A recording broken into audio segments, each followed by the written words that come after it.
World of Warcraft on an iPhone sounds a little unhinged, but yes, you can do it. There's no native iOS or iPadOS version of retail WoW, and on Apple devices, the realistic route is cloud gaming, not some magical local install. In this video, I'll show you the best way to get it running on iPhone and iPad, what it should feel like on a streamed handheld screen, and which settings matter most if you want cleaner image quality and less input delay.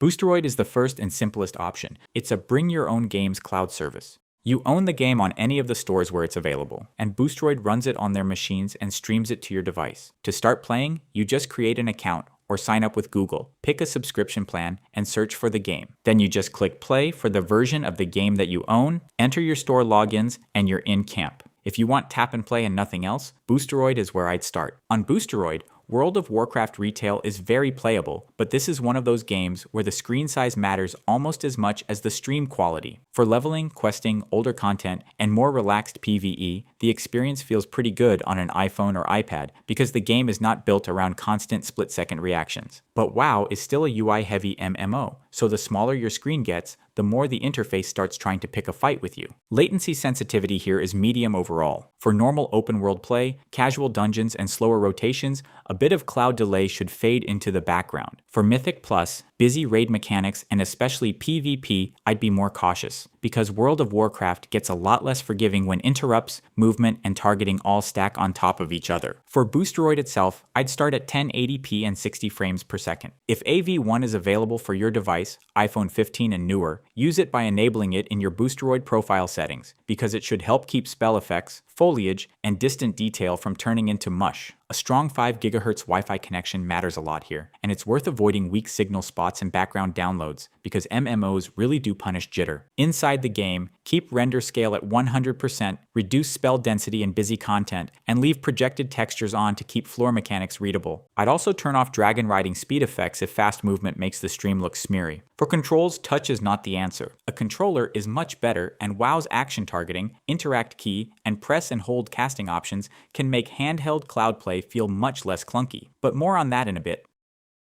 Now here are some alternative cloud solutions that also support this game. GeForce Now is very similar to Boosteroid. It's the most popular cloud service and tends to be a bit more consistent than Boosteroid. However, that slightly more premium feel comes at a cost. GFN plans are significantly pricier than comparable Boosteroid offerings, and also many AAA titles seem to be missing from GFN's library that can be played in Boosteroid.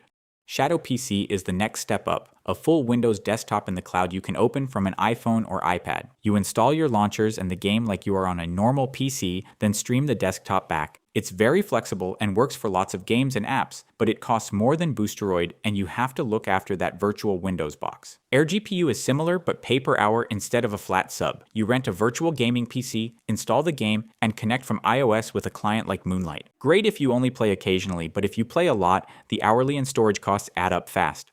Ultimately, our main choice for this game remains Boosteroid.